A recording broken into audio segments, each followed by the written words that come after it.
Vamos a compartir ya el término de esta serie que iniciamos con una prédica que nos hizo Claudia y que hemos continuado con el tema de conquistando y tomando posesión de las promesas. Y realmente todo esto lo ha iniciado el Señor desde que el tema de las gemas del reino para el Congreso es conquistando lo divino.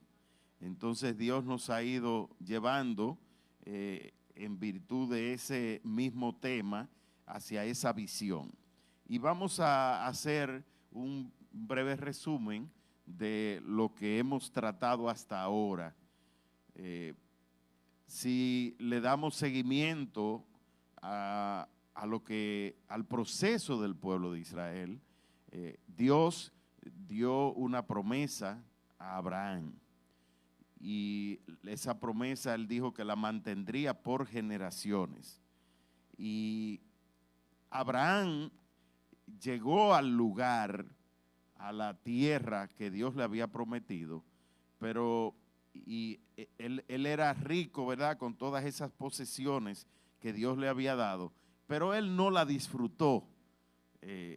Le correspondió el disfrute de esa tierra a su descendencia, que eran las 12 tribus de Israel. Pero para llegar a ese lugar donde ya Dios le había mostrado al padre Abraham, el pueblo tuvo que pasar por muchas situaciones, y eso es una imagen del proceso de la vida cristiana, del crecimiento hacia la madurez y de la toma de posesión de la vida en abundancia, que es lo que Dios tiene hoy preparado para nosotros. Hoy Dios no tiene una tierra para repartirla, pero nosotros podemos inferir de manera espiritual que esa tierra prometida es la vida que Dios nos prometió a nosotros, que ahora a través de Jesucristo nosotros podemos tomar posesión de ella, la vida eterna. Y esa vida eterna no comienza cuando nosotros morimos. La vida eterna comienza cuando recibimos a Jesucristo. Y desde que recibimos a Jesucristo, ya la semilla de la promesa está en nosotros, y esa es la vida de Dios que va a caminar con nosotros mientras nos quedan días aquí en la tierra. Entonces, la tierra prometida para nosotros es la vida, y eso es lo que Dios puso en nosotros. Jesús dijo en Juan 10:10, el diablo vino a robar, a matar y a destruir, mas yo he venido para que tengan vida en abundancia. La traducción es vida en abundancia, pero la palabra que Dios puso fue: yo he venido para traer a ustedes Zoe. Y Zoe es una vida que nunca para. Es algo que una vez puesta en nosotros ya continúa y nunca se va a detener. Entonces ya nosotros tenemos en nuestro interior esa vida. ¿Cómo la tenemos? Por el espíritu de vida. El que da vida y aliento a todas las cosas es el Espíritu de Dios. Y ese Espíritu de Dios era el que se movía sobre las aguas cuando la tierra estaba desordenada y vacía. Y fíjese que Dios nos da a nosotros siempre revelación de lo que Él hace. Él nos da revelación de lo que Él hace. Está en el hombre escuchar la voz de Dios y obedecer a lo que Dios ha establecido. En Génesis 1:1 dice que en el principio, Dios está hablando aquí de tiempo, en el principio. Quiere decir que Dios está definiendo que Él es el Señor de los tiempos. Porque cuando Él habla de hablar de en el principio, quiere decir que alguien tuvo que ver lo que no era. Alguien tuvo que estar presente cuando las cosas no eran. Entonces, si él dice en el principio, eso quiere decir que él tenía conocimiento de lo que nadie tenía conocimiento. Y ese es nuestro Dios, el gran yo soy, el creador de todas las cosas. Y dice, en el principio, y dice, creó Dios los cielos y la tierra. Fíjese que aquí está hablando del propósito de lo que nosotros vemos, de la creación. Ya lo vemos desde el inicio. Dios crea algo conforme a una visión, conforme a un propósito. Él no lo crea porque sí. Él existía desde antes, pero Él crea algo con propósito. Y dice el verso 2, y la tierra estaba desordenada y vacía, y las tinieblas estaban sobre la superficie del abismo, y el Espíritu de Dios se movía sobre la superficie de las aguas. Si el Espíritu de Dios se movía sobre la primera creación de Dios, eso significa que ese Espíritu tenía un poder, tenía una fuerza, conforme a las leyes de la física. Para que un objeto tenga movimiento, tiene que recibir un impulso, tiene que recibir una fuerza que lo mueva, porque de lo contrario, todo objeto tiende a conservar su estado de reposo. Pero esa fuerza que empuja las cosas, lo acelera el objeto de manera directamente proporcional a la aceleración que adquiere ese cuerpo. Quiere decir que la fuerza que se da sobre algo no se dispersa, sino que se conserva. Y hay una de las leyes de la física que habla de la ley de la conservación de la energía.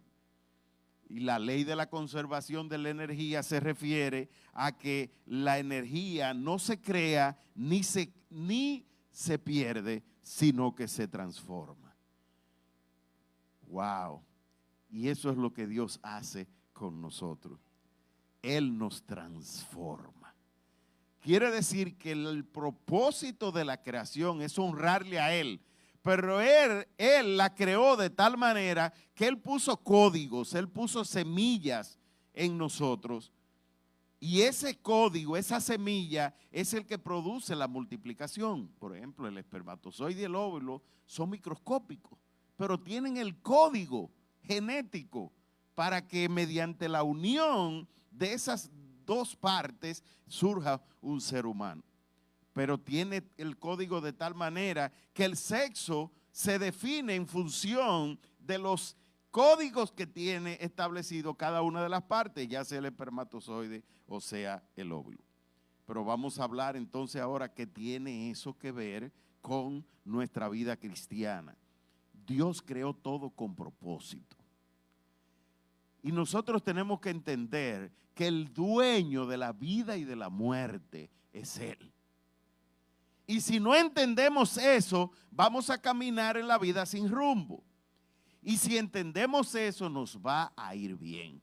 ¿Qué pasó con el pueblo de Israel? El pueblo de Israel tuvo que pasar por diferentes situaciones para poder alcanzar las promesas de Dios y alcanzar la visión que Dios había creado desde el principio, de tener una relación permanente con el hombre. El hombre la perdió como producto del pecado y ese primer hombre, Adán, cometió pecado, se dejó seducir por Eva, quien a su vez se dejó seducir por la serpiente. Pero no voy a hablar de este proceso y de lo que eso puede significar para la vida nuestra, sino que voy a enfocarme en el proceso nuestro cuando decidimos salir de la esclavitud para vivir la vida verdadera, la vida abundante que Dios nos promete a nosotros. Y siguiendo el ejemplo del pueblo de Israel, vamos nosotros entonces a inferir cuáles son las cosas que tenemos nosotros que vivir. Y esas cosas las mencionamos en nuestros mensajes anteriores. Lo primero que tenemos que vivir es la confianza plena en Dios. Y cuando recibimos a Jesucristo, eso es lo que hacemos, nos arrepentimos, pedimos perdón de nuestros pecados y tenemos confianza en que Dios nos va a sacar a nosotros del camino de la perdición. El pueblo de Israel estaba esclavo en Egipto y Dios levantó a un líder. Pero ¿cómo lo levantó? Lo levantó mediante un milagro. Y el milagro es que levantó a Moisés cuando Faraón había declarado el exterminio de todos los primogénitos. Entonces Dios hizo un gran milagro porque puso el don de palabra de sabiduría. Lo puso sobre la madre de Moisés, porque ella tuvo la sabiduría, el don de pensar en que colocando en una canasta a ese niño y lanzándolo bajo el riesgo a las aguas del río Jordán, luego podía ser que fuera encontrado cuando ella fuera con la hija de Faraón, cuando ella fuera al baño que hacían con normalidad junto a todas las doncellas del palacio. Pues así ocurrió y el milagro se dio. Y Moisés duró 40 años esclavo en Egipto, pero era de la confianza como judío, de la confianza de Faraón y de todo su séquito. ¿Y qué pasó? Que Dios pone a Moisés en una condición de vulnerabilidad, de debilidad. ¿Cómo lo hace? Moisés tomó la decisión de unirse en yugo desigual con quien se casó, y resulta que después eso vino a traer consecuencias sobre sus acciones futuras. Tuvo un altercado en un momento con uno de los que servían en el palacio de Faraón, y viendo los maltratos que hacían en contra de su pueblo, fíjese que se supone que él no era hebreo, porque según él fue salvado de las aguas, pero él no era identificado como hebreo. Pues él mató, ustedes conocen esa historia, él mató a aquel que estaba haciendo esa explotación y esos abusos contra el pueblo de Israel, pero hubo alguien que lo vio, propósito de Dios. Y entonces comenzamos lo que es la visión de Dios, un pueblo en esclavitud que Dios pone una visión. Igual que como lo hizo con Abraham, Dios pone una visión sobre Moisés. Y ese pueblo que es guiado hacia el desierto comienza a ver milagros. Se abre el mar en dos, los israelitas cruzan el mar Rojo, pero los egipcios, cuando tratan de cruzarlo persiguiéndolo, mueren ahogados con sus carros, jinetes, caballos y todos los soldados. Y esa historia también la sabemos. Pero después el pueblo comienza a pasar vicisitudes y necesitaba comida. Y Dios le manda el maná, pan del cielo. Pero después también necesitaban agua en medio del desierto. Y Dios le da instrucciones a Moisés para que le tocara la piedra y de ahí brotaría agua. Moisés cometió también otra vez un error. Y en lugar de tocar la piedra, la golpeó, airado por un pueblo obstinado que no se daba cuenta de que Dios estaba detrás de ellos para ayudarle y querían seguir haciendo las cosas a su manera. Es lo que pasa en nosotros, que queremos vivir una vida cristiana haciendo las cosas a nuestra manera. Y por último, el pueblo vio el milagro cuando necesitaban comida y Dios le envió codornices y le enviaba codornices de manera continua para que ellos pudieran comer. Ustedes dirán, pero nada, que envíe aves, las aves andan normal, donde quiera, pero estamos hablando en el desierto, donde no hay árboles donde posarse, lo cual es una evidencia de un milagro latente de parte de Dios. Bueno, pues decíamos que los milagros son la señal publicitaria de Dios para darnos a conocer que Él es real y que Él está obrando en nuestras vidas. Pero nosotros no podemos vivir buscando milagros, buscando profecía. Hay muchas personas que parecen maduros, pero dependen de las profecías y dependen de los milagros. Y solo buscan el carisma, buscan la manifestación de lo sobrenatural. Y no está mal, pero no nos podemos quedar en el desierto para ver los milagros y estar buscando milagros todo el tiempo. Porque hay un momento donde tiene que verse el fruto, y el fruto ya no es la manifestación de lo que Dios hace, sino de lo que ha formado en nuestro carácter.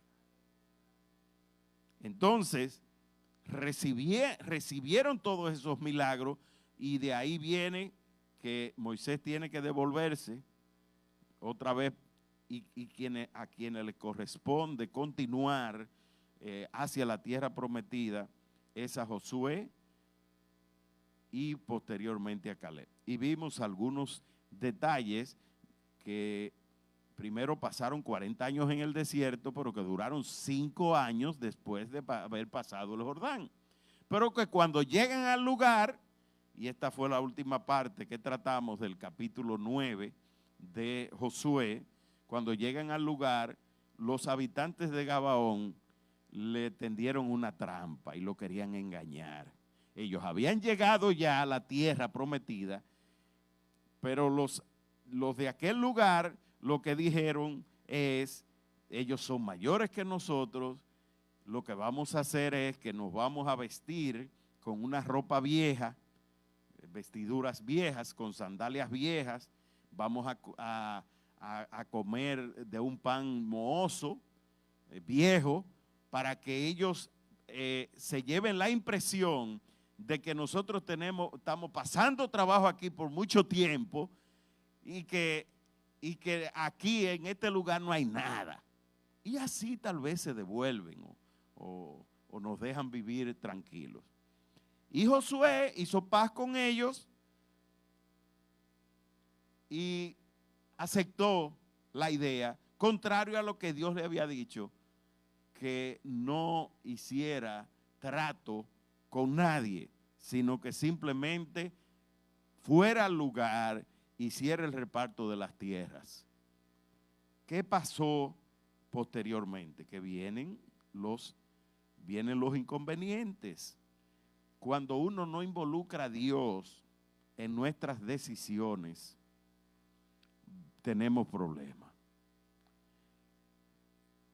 Pero si por el contrario, cuando vamos a tomar alguna decisión, nosotros hacemos parte a Dios de las decisiones, escuchamos su voz y le obedecemos, entonces nos irá bien. Y entonces, ya le voy a terminar con el recuento porque el mensaje de hoy es corto.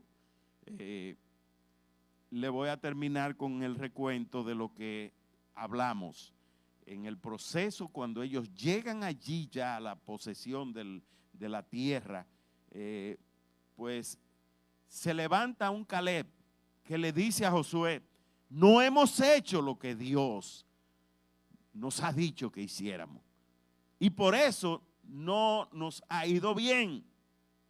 Ahora, aunque yo tenga edad avanzada, yo estoy preparado para la pelea y estoy listo para lanzarme a la batalla.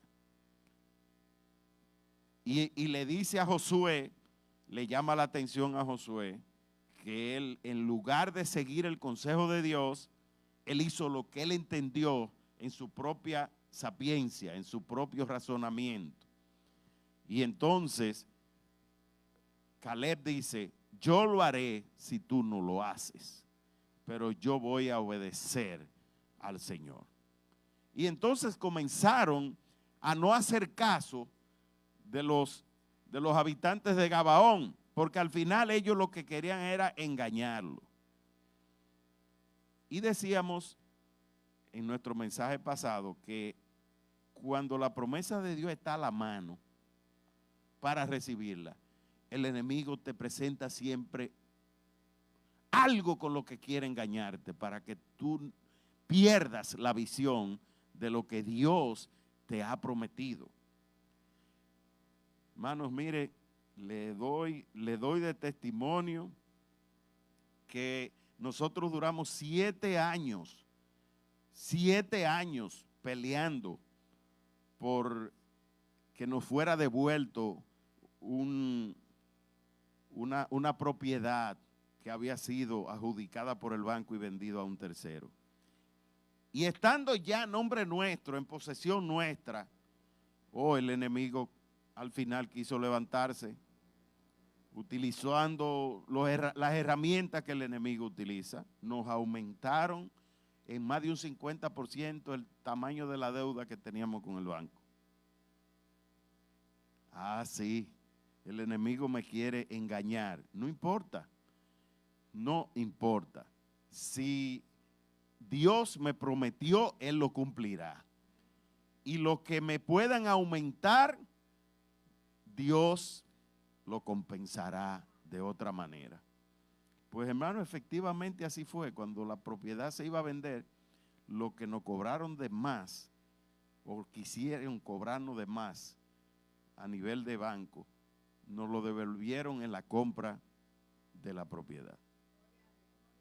Es decir que no, vamos a hacer una tasación, no, el precio es tanto, no, vamos a hacer y se lo doy de testimonio, no por el caso particular, sino por la manera en cómo es que el enemigo obra y de cómo uno tiene que tener discernimiento para no dejarse engañar de lo que el diablo utiliza para engañarnos a nosotros.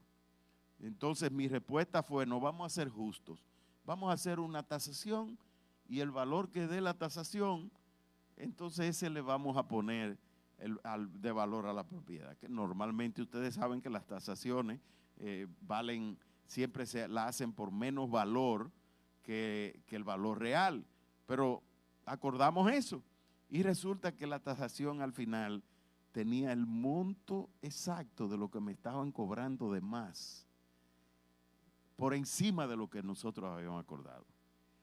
Porque es que Dios en su sabiduría, Él es el dueño de todo. Y cuando nosotros ponemos la confianza en Él, Él saca de donde no hay, porque Él es el creador.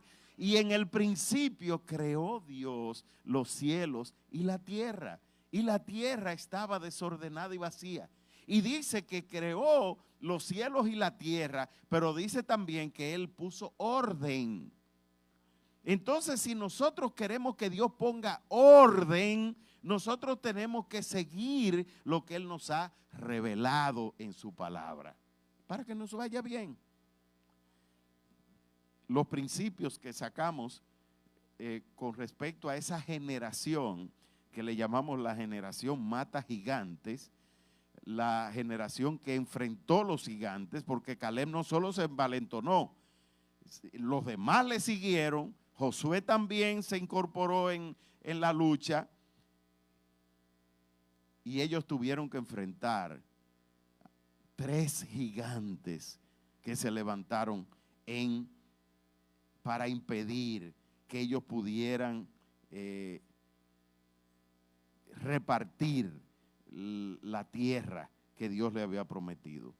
Sin embargo, dice en Josué 15, verso 14, que Caleb echó de allí a los 3 hijos de Anat, a Sesai, a Imán y Talmai, descendientes de Anat. Los 3 gigantes, Caleb lo echó. Y aquí estamos viendo que Dios utiliza a esa generación que se formó en Egipto, que eran compañeros de Moisés, porque fíjese que está hablando de que Caleb estaba hablando de que él tenía 85 años.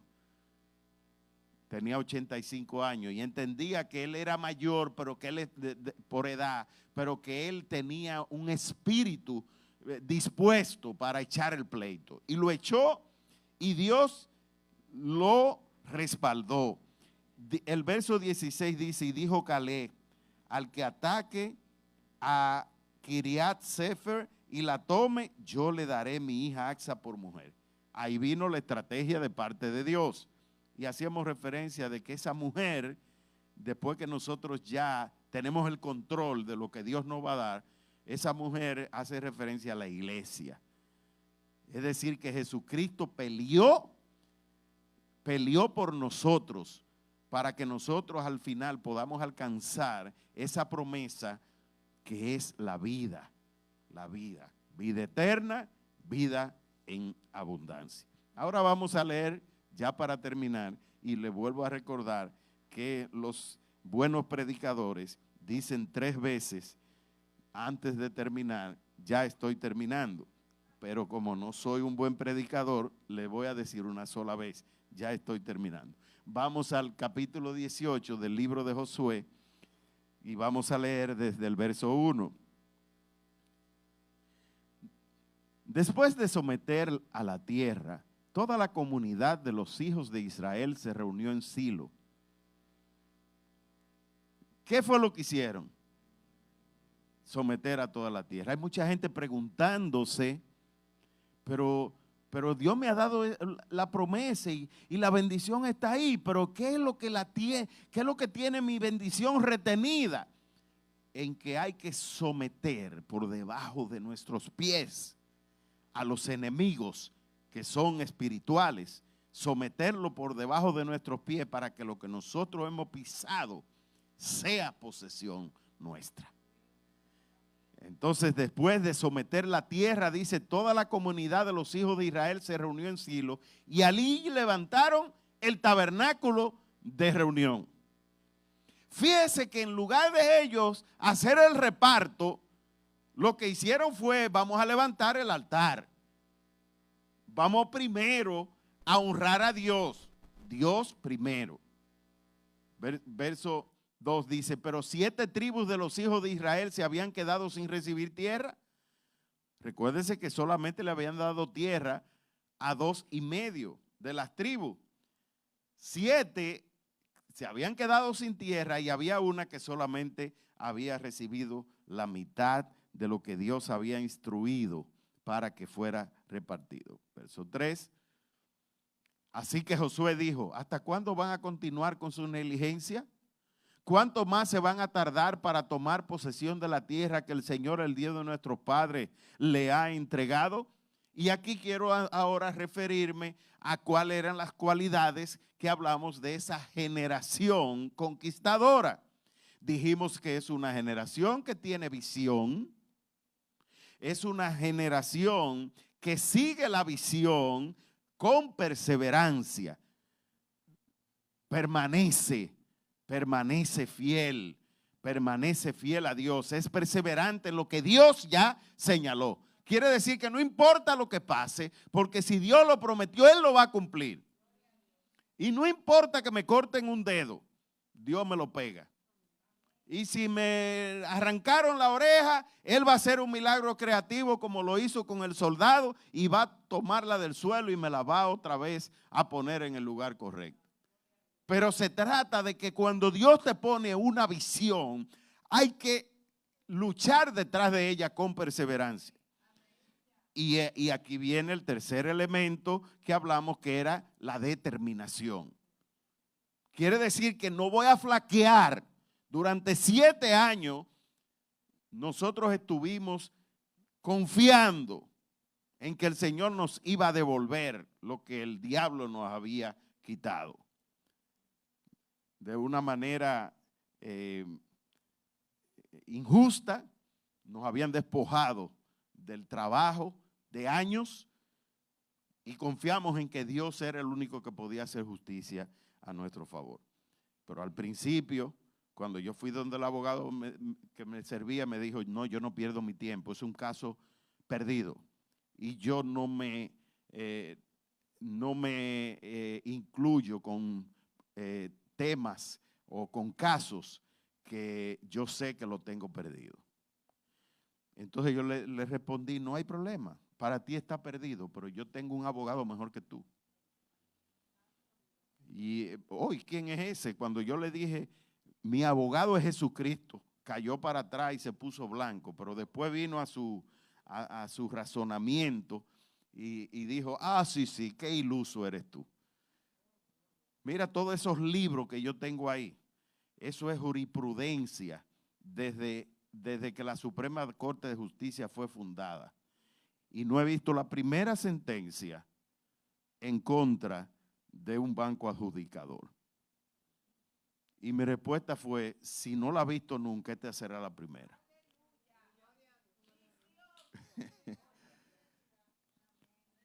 Hay que tener determinación. Si Dios me dio la palabra, pues voy a seguir detrás de ella.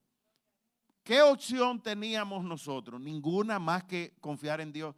Y hay mucha gente que no teniendo opción con una enfermedad, porque ya los médicos lo han desahuciado, entonces también se olvidan de que Dios puede hacerle un milagro.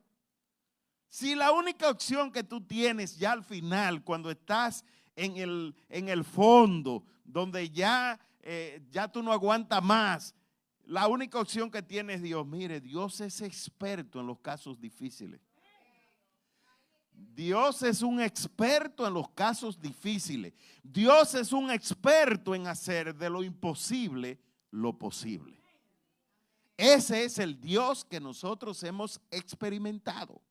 El Dios que nosotros vivimos. El Dios en que nosotros hemos creído, pero no solo por doctrina, sino que hemos creído porque lo hemos vivido, porque lo hemos puesto en práctica la palabra que Él nos ha enseñado. Y cuando nosotros ponemos en práctica la palabra que Él nos enseña, ¿sabe lo que eso hace? Que nos da a nosotros valentía.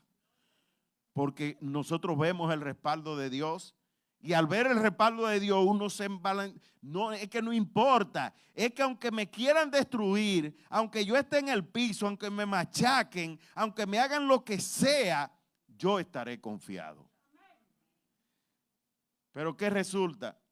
Que nosotros escuchamos la palabra y pensamos que es para otro tiempo. Isaías 40 dice que a los que esperan a Jehová tomarán nuevas fuerzas, correrán, caminarán y no se fatigarán, volarán como las águilas. Wow. Pero y si Dios te da a ti esa poesía de promesa, es una poesía de acción también. Es una poesía de acción. No importa que te digan que tú eres un soñador. El abogado me dijo, tú eres un soñador. Pero a los 3 años ya era posible que se resolviera la situación. Pero ya yo tenía otro abogado. Y a los 7 años, él mismo tuvo que leerme el acuerdo. Al final lo tuvo él mismo que leerlo. No me lo hizo porque yo sentí en Dios que él no era un instrumento para esa bendición. Pero me lo leyó y al final, pues ahí lo viste que Dios hizo el milagro.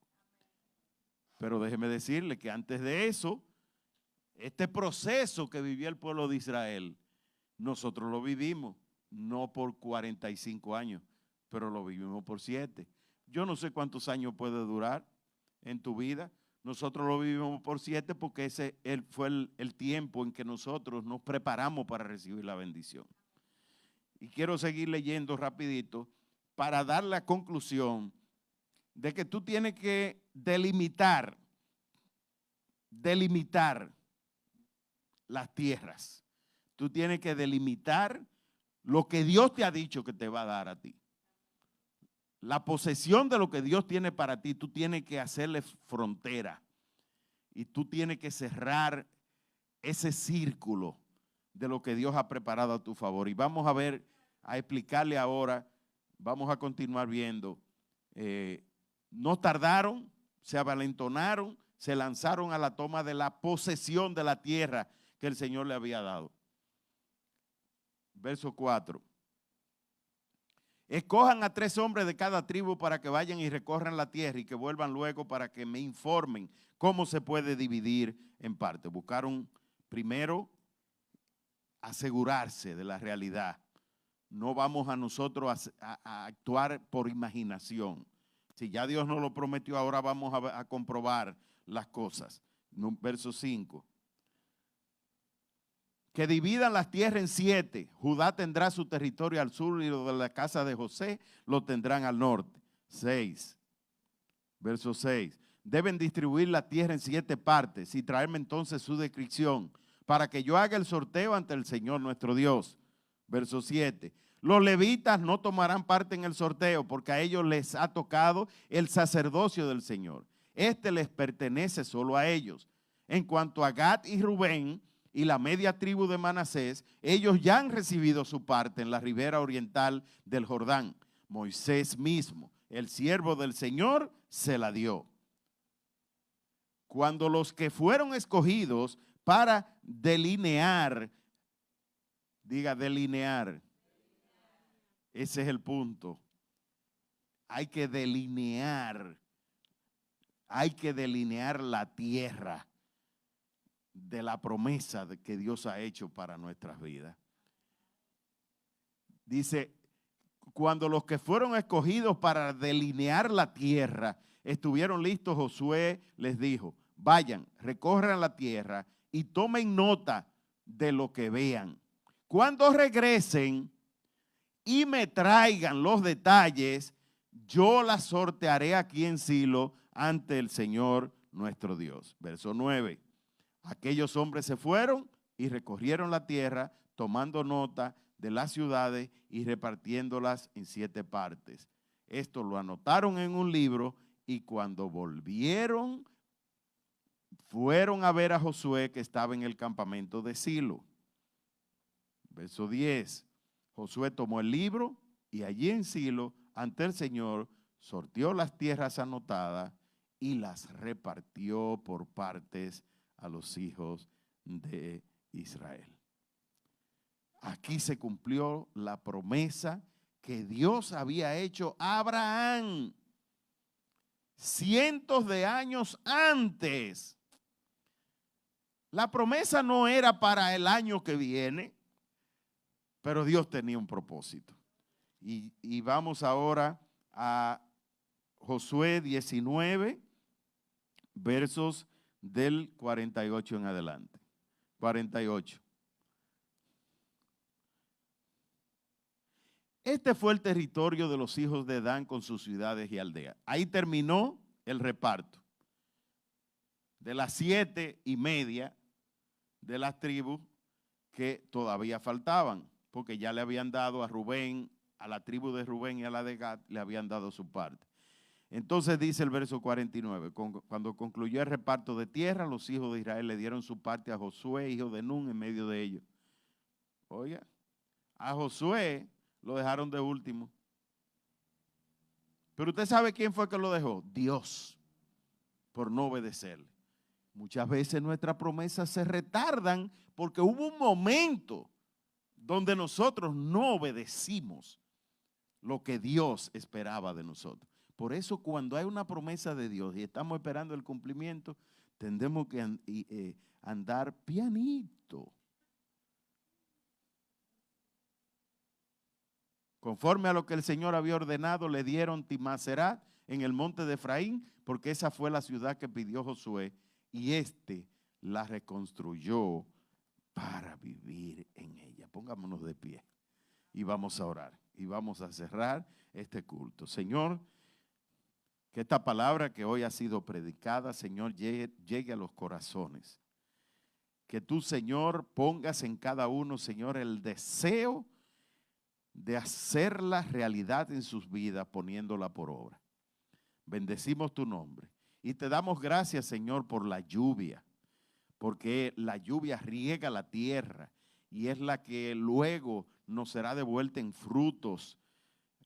Los árboles florezcan, Señor, durante este año 2025, que haya producción de frutos vegetales en República Dominicana, que prosperemos, Señor, como nación. Guíanos, Señor, en todo lo que debemos hacer y danos esa sabiduría para hacer las cosas como tú, Señor, las has hecho, Dios creador. Pedimos también, Señor, que tú nos guardes en bien, que tú bendigas, Señor, a cada uno de los que han propuesto realizar algún viaje, que tú los acompañes en su caminar, y aquellos que están ya en viajes, no los voy a mencionar a todos nombre por nombre, pero aquellos que están ya de viaje, que tú, Señor, los sigas bendiciendo y que los traigas en bien.